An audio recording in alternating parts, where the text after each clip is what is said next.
So do you all remember that time in Thriller Bark where Nami wore a shirt with Perona's personal Jolly Roger on it?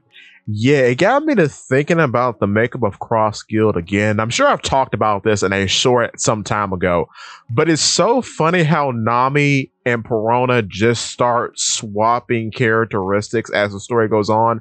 Because, okay, we know that Perona has the Hollow fruit and allows her to make ghosts. So, in a way, you can say she summons familiars that do her bidding, correct? Ain't it funny that in the time skip after the events of Whole Cake Island, Nami gets an ethereal familiar as well, whom is also white, that does her bidding in the form of Zeus. And much like the Hollow ghost, he too is a devil fruit manifestation. So they really aren't that much different. The funny part, though, is that he is not, well, native to Nami in terms of coming from her, but he's a creation of another pink haired woman in the form of Big Mom through the use of the Soul fruit. But I find it funny that they both have white familiars who are ethereal in nature.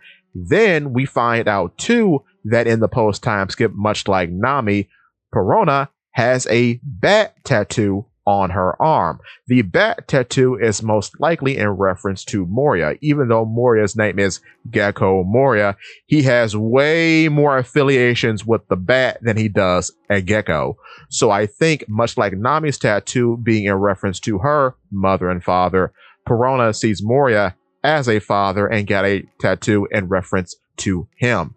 Then, following that, it's also quite fascinating that both of them are navigators, because it's been well established that Nami is the navigator of the Straw Hat crew, but Perona is also a navigator, and much like Nami, does wear a piece of jewelry on her arm, though as I've talked about before, the jewelry she wears doesn't seem to be a log pose of any sort. It seems to be a watch or some sort of other type of compass that's never explained, but it's a prominent part of her post-time skip design because she's always seen wearing it. So I hope we get more context as to what that is in the future.